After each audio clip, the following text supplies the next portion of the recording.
करेले के जूस के साथ हम अपनी स्किन को कैसे साफ रख सकते हैं। जैसे कि आपके चेहरे के ऊपर एक्नी का प्रॉब्लम है, चेहरे के ऊपर दाग धब्बे हैं या चेहरे के ऊपर स्याहियां हैं, उनके लिए मैं आपको करेले का जूस बताऊंगा। आपने एक करेले के छोटे छोटे पीस कर लेने हैं, उसको आपने ग्राइंडर जग में डाल लेना है। 1 कप आपने पानी का उसमें डाल देना है, उसको आपने ग्राइंड कर लेना है और ग्राइंड करने के बाद फिर आपने इसको छान के इसको आप यूज करें।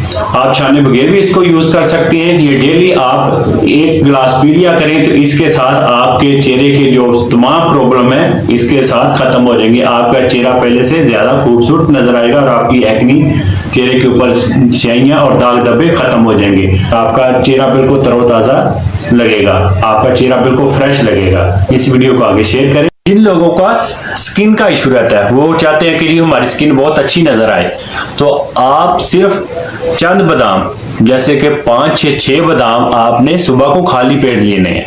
ये आप रूटीन बना लें कि आपने रोजाना ही खाली पेट 5-6 बादाम खाने ही खाने हैं। अगर आप खाएंगे तो इसके साथ आपकी स्किन भी बहुत अच्छी हो जाएगी और साथ में आपकी जो कमजोरी है वो भी ठीक हो जाएगी। सिर्फ आसान सा तरीका, सुबह के टाइम आपने खाली पेट 5 से 6 बादाम लेने, तो आपका जो स्किन का मसला है वो भी ठीक हो जाएगा, साथ साथ आपकी कमजोरी भी दूर हो जाएगी। फेस के ऊपर झुर्रियां हैं, दाग धब्बे हैं, वो आसानी के साथ ठीक कर सके। चम्मच दही का ले लेना है और दूसरे नंबर पे आपने 1 लेमन लेना है, उसमें से हाफ कर लेना है। हाफ लेमन आप दही के अंदर निचोड़ दें और 1 चम्मच आपने चावल का आटा ले लेना है और 1 चम्मच आपने एलोवेरा जेल ले लेना है। एलोवेरा जेल आप कोई सा भी ले लें, चाहे फ्रेश ले लें चाहे रेडीमेड ले लें। इन चारों चीजों को आपने अच्छे से मिक्स कर लेना है। मिक्स करने के बाद फिर आपने हाथों के ऊपर, फेस के ऊपर और गर्दन के ऊपर कम से कम 5 मिनट मसाज करनी। मसाज करने के बाद फिर आपने छोड़ देना है। इसको आपने तब तक लगे रहने देना जब तक ये सूख नहीं जाता। जब इसको वॉश कर लें।